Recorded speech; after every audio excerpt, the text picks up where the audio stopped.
નમસ્તે ભાઈ બંધુ.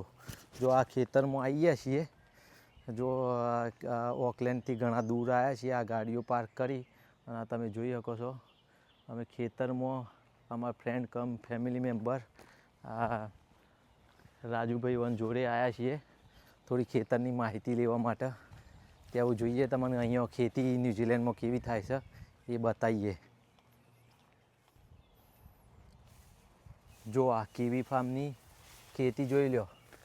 આ કીવી ફ્રૂટ હવે આપણે થોડી માહિતી લઈશું. આ રાજુભાઈ છે એ આપણને થોડી માહિતી આપશે આ ખેતી કીવી ફ્રૂટની કઈ રીતે થાય છે. રાજુભાઈ તમે મને નહીં આવડતું, હવે કહું છું ખેતી કરતા નહીં અમે લોકો. તમે પ્રૂનિંગની સિઝન આવે પહેલાં એમાં કાપીને બોધેલી હોય, એમાંથી બર્ડ બ્લાસ્ટિંગ થાય એટલે આ રીતે ફ્લાવર નીકળે. તો પહેલાં આ રીતે ફ્લાવર હોય બંધ, પછી આમાંથી આ રીતે ઓપન થાય અને નેચરલ ભમરાના કારણે પોલિનેશન થાય.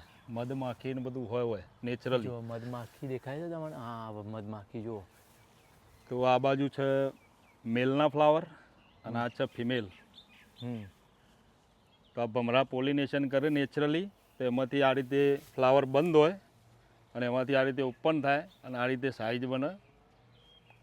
કીવી ફ્રૂટ આવરું જ હોય, એકદમ નાનું. અને એના પછી ડે બાય ડે ગ્રોથ થાય. જો પોલિનેશન પરફેક્ટ ના થાય તો ફ્રૂટ મોટું ના થાય. તો એના કારણે નેચરલ બી કરે અને કૃત્રિમ રીતે બી કરે, મતલબ દવા છાંટીને કરે. ઓકે. અને આનો પિયત પદ્ધતિ ને એવું બધું કેમનું હોય? પિયત પદ્ધતિ તો આ ડ્રીપ જેવી જ હોય. કોઈ બીજું નેચરલી નીચે કશું ના હોય.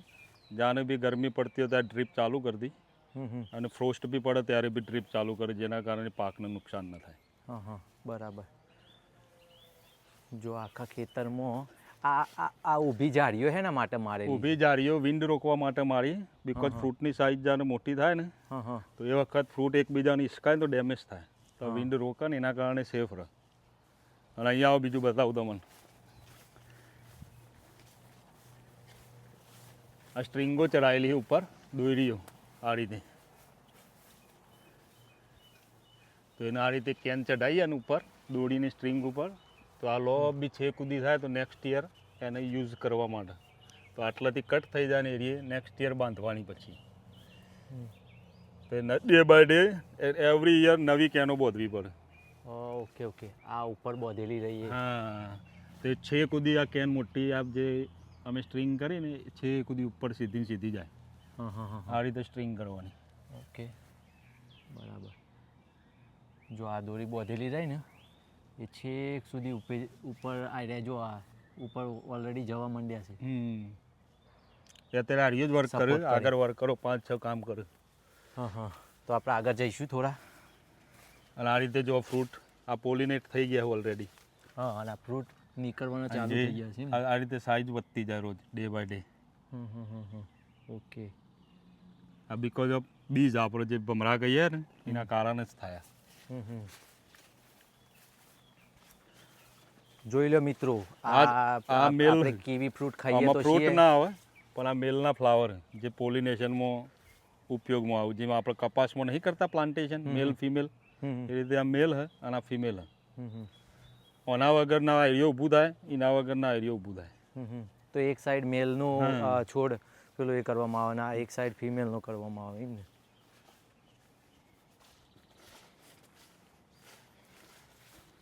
આનું આયુષ્ય છોડનું હે 25-30 વર્ષ ઉપર.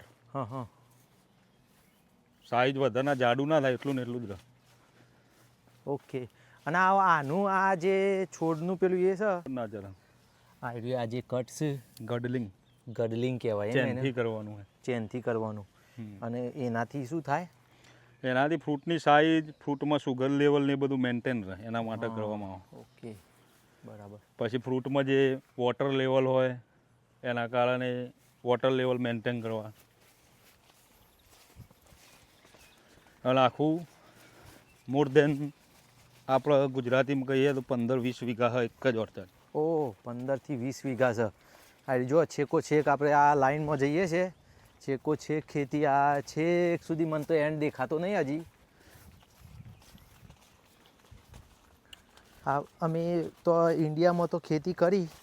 હવે આપણે આ જે નીચે બધા જે આ ઘાસ ઉગેલું છે વીડ કીએ જેને એનું કઈ નિયંત્રણમાં કે એવું કઈ કરવું પડે અહીંયા નિયંત્રણ તો કઈ નહીં, મંચિંગ માર દી, એનું ને એનું ખાતર થઈ જાય. અને કીવી ફ્રૂટમાં કઈ અસર ના થાય? ના. હા હા, કેમ કે આ ઉપર થાય એટલે.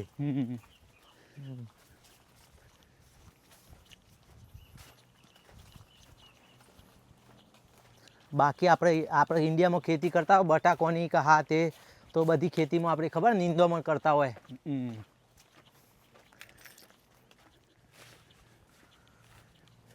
જોઈ લો ભાઈ, આપણે શું કહેવાય સુપર માર્કેટમાં કીવી ફ્રૂટ લાવીને તો બહુ ખાધ્યા, પણ આ કીવી ફ્રૂટની ખેતી જોઈ લો તમે.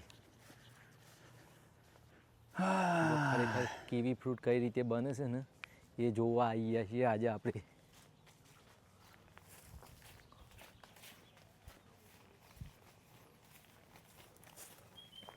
પેલી શેલ્ટરની વોલ કહેતા હતા તમે કંઈક? હા રે, શેલ્ટરની વોલ. જો આ ઊંચી ઊંચી વોલ દેખાય ને ભાઈ, એને મેન્ટેન રાખવી પડે, કારણ કે શું રીઝન છે એનું મેન્ટેન રાખવાનું? પવન જ છે ખાસ, તો વિન્ડ રોકવા માટે જ છે ખાસ, પણ આ ડે બાય ડે વધતી જાય. તો જો મોટી થાય કાપીએ ને તો ફોલ ડાઉન થાય, એના કારણે ઉપર સીધી પડે, આખું નેચર સ્ટ્રક્ચર આખું તોડી નાખે. અને આ 25 વર્ષની મહેનત તો પાણીમાં જતી રહે. આ 25 વર્ષ સુધી ચાલાય રે છોડવાઓ. વધારે ચાલે મેન્ટેન રાખો તો. મેન્ટેન રાખો તો વધારે ચાલે. મિનિમમ 25 વર્ષ તો ખરા જ. ઓકે, આ જો મોટી મોટી ઊંચી દિવાલો જોઈ, એ આપણે પવન રોકવા માટે એરિયે બનાવેલી છે, અને એને મેન્ટેન રાખવો તો તમારો પાક અહીંયા. અને આ જો આ, અને એક આ કહાની કહું તમને.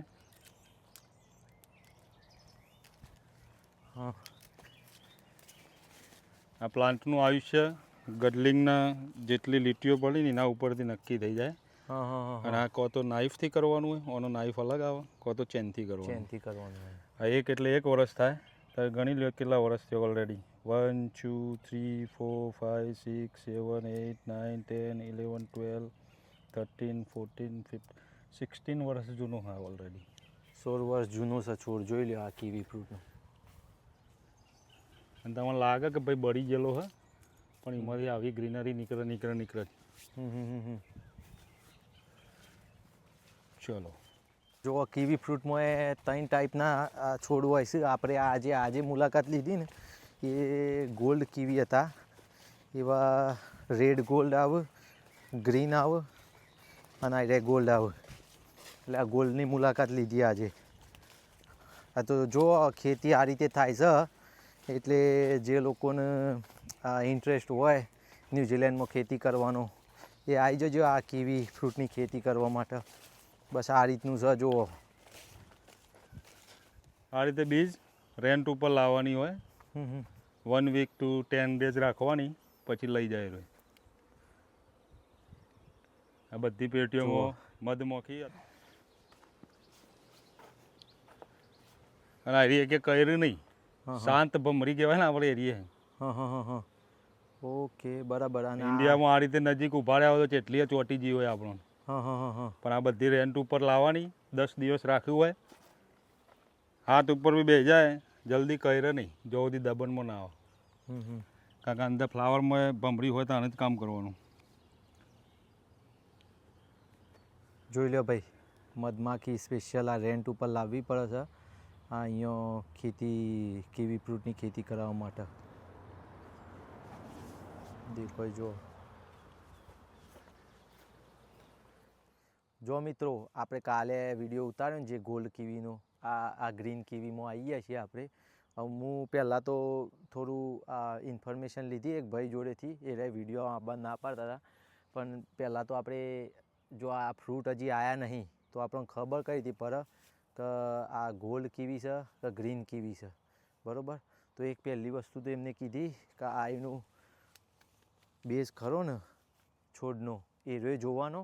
એના ઉપરથી જો આપણે આ જે ખેતરમાં આવ્યા છીએ ને ત્યાં આગળ ગોલ્ડ કીવી બી છે હોમની સાઈડ, તો આપણે બતાવી દઉં તમને. પહેલાં તો આ કાલે જોયો હતો ને એ રહે ગોલ્ડ કીવીનું ફ્રૂટ છે આવ્યું. તો જો અહીંયા બી આ હજી ફ્રૂટ આવે ને તો ખબર પડી જાય તમને તરત જ, પણ હજી ફ્રૂટ નહીં આવ્યા તો ખબર કઈ રીતે પડે કે આયરો કયો છોડ છે. જો આ છે એ ગોલ્ડનું છે, જો આ હાઇબ્રિડ કરેલું છે, આ પહેલાં ગ્રીન રહી ચૂકેલો છે, એટલે અહીંયાથી એને મોડરેટ કરેલો છે, બરાબર. અને પેલો જે છોડ ખરો ને એ મોર દેન 100 યર્સ જૂનો છે એ ગ્રીનવાળો. અને બીજું એક વસ્તુ ખરું ને, આ પત્તું જુઓ હું લઈને આવ્યો છું ગ્રીન, આ ગ્રીન કીવીનું છે પત્તું. હવે આનું પત્તું આપણે જોઈએ ગમે તે એક તોડીને,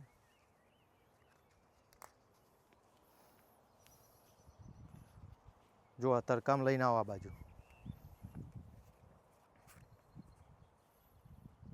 આ બે પત્તા વચ્ચેનો ડિફરન્સ દેખાય તમને?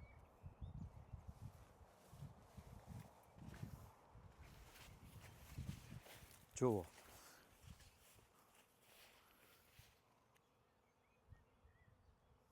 આના ઉપરથી ખબર પડે આ જો આ ગ્રીન ફ્રૂટનું છે અને આ એરિયો ગોલ્ડનનું છે. આ પત્તું પકડો ને તો મારા જેવા આપણે ખબર ના હોય ને ઇવન આ રીતે ખબર પડે, બરાબર. જે લોકો રોજ કામ કરે છે ને ઇવન તો ખબર પડી જાય. એટલે આ જો ગ્રીનમાં બી એવું જ હોય છે સેમ. એટલે આપણાને તો ડિફરન્સ બહુ વધારે ખબર નહીં પડે, એટલે આપણે આ રીતે જોવું પડે. બાકી બધું પાન બાન ને બધું, જો આ ફ્રૂટ જુઓ, આ હજી ફૂલ ફૂટ્યા નહીં, ફૂલ ફૂટશી પછી પેલું મધમાખીવાળું બતાવ્યું હતું ને તમને, એ અહીંયા બી જુઓ મધમાખી. આ બાજુ આવો. પછી એ ભાઈએ કીધું જો આ મેન્ટેન કરવા માટે આ જે આ ખેતર ખરું ને, મેન્ટેન કરવા માટે ખર્ચો બી ઘણો બધો થતો હોય છે. આપણે જેમ ઇન્ડિયાના ખેડૂતો ભાઈ જેમ બાળ આવી ગઈ, વરસાદ વધારે પડી ગયો, એવી બધી તકલીફો હોય છે, એવી તકલીફો અહીંયા બી પડે ખેતી કરવા માટે. આ જો પેલી શેલ્ટન મૂકેલી છે ને ઝાડીઓ, એ ઝાડીઓના જે પોલ દેખાય ને તમને, આ બ્રાન્ડ ન્યૂ અત્યારે હાલ જ નાખેલા છે. કેમ કે થોડા ટાઈમ પહેલાં સપ્ટેમ્બરમાં બહુ વધારે પડતો પવન આવ્યો હતો ને, તે જૂના હતા ને પોલ એ રાય પડી ગયા હતા. તો પછી એના માટે પાછું મેન્ટેન કરવા માટે આમાં એ લોકોએ ખર્ચો કર્યો લગભગ $1 લાખ જેટલો, $1,20,000 જેટલો. સપોઝ આપણે આ ખેડૂતને બિચારાને જો આટલી ખેતર છે એમાં સપોઝ એનું ઇન્કમ હે લગભગ 3-4 લાખ જેવું વર્ષનું ઇન્કમ હોય, તો એમાં પાછું આ $1 લાખ જેવો તો ખર્ચો અમે કરે. એટલે કેવું કે ખેડૂતોને બી નુકસાન પડી શકે છે.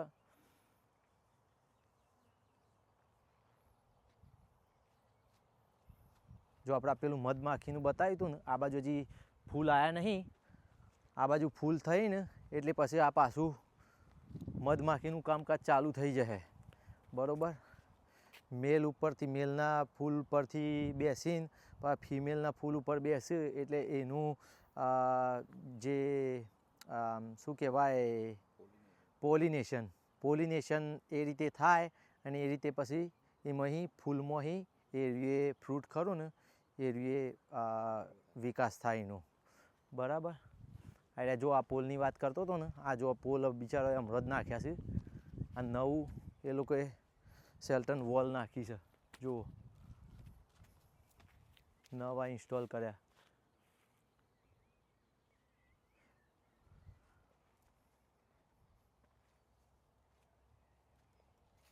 અને આ જે ગોલ્ડ કીવી ફ્રૂટ્સ છે ને, એ રાય એના માટે આ ન્યૂઝીલેન્ડ ગવર્મેન્ટ જોડેથી લાઇસન્સ લેવું પડે છે, બરાબર. આ ગ્રીન છે ને એમાં કોઈ લાઇસન્સ નહીં, એ વર્લ્ડ વાઇડ છે ને એટલે એમાં લાઇસન્સની જરૂર નહીં. પણ ગોલ્ડમાં ખરું ને, એ તમારે ગોલ્ડનું ફાર્મ કરવું હોય અહીંયા, તો એના માટે પહેલાં લાઇસન્સ લેવું પડે ગવર્મેન્ટ જોડેથી. કેમ કે ન્યૂઝીલેન્ડ ગવર્મેન્ટ જ એ લોકોની આઈપી છે કે એ લોકો જ ગ્રોથ કરી શકે, બીજી કોઈ કન્ટ્રીવાળા પેલું એ ગોલ્ડ કીવીની ખેતી ના કરી શકે. એટલે તમારે જો એ ગોલ્ડ કીવી ફ્રૂટની ખેતી કરવી હોય તો પહેલાં લાઇસન્સ અપ્રૂવ કરવું પડે ગવર્મેન્ટ જોડેથી. ગ્રીનનું તમે કરી શકો લાઇસન્સ વગર. પણ ગ્રીન આ બીજું પાછું ફ્રૂટ આવે ને એટલે તમને ખબર પડી જાય કે ગ્રીન જે ફ્રૂટ હોય એમાં પેલા છે રૂસા હોય, થોડા રૂસા હોય, અને પેલા ગોલ્ડમાં એવા રૂસા ના જોવા મળે. એ બે ડિફરન્સ છે. પણ અત્યારે હાલ ફ્રૂટ આવ્યા નહીં ને એટલે મેં ડિફરન્સ પૂછેલો કે આપણા જોડે 2 ખેતર છે ગ્રીન ગોલ્ડ, એટલે મેં કીધું આપણને ડિફરન્સ કઈ રીતે ખબર પડે, જો મારા જેવો કોઈ નવો આવ્યો ખેતરમાં કામ ના કરતો હોય તો ખબર કઈ રીતે પડે. તો એક તો એમને જે છોડ ખરો એ જૂનો મોર દેન 100 યર્સ જૂનો છે એ ગ્રીનનો છોડ, એટલે તમને એના ઉપરથી ખબર પડે. અને આ બીજું એક પાન જુઓ ને તમે તો બી ખબર પડે કે આ પાન બેઓના અલગ અલગ છે. બરાબર, તો આવી જજો ખેતી કરવી હોય તો ન્યૂઝીલેન્ડમાં. અમે આવ્યા હતા કેટી વીકેન્ડમાં મુલાકાત લેવા ખેતરની, તે બહુ સફર એન્જોય કર્યો, બહુ મજા આવી જઈ ખેતરમાં ફરવાની.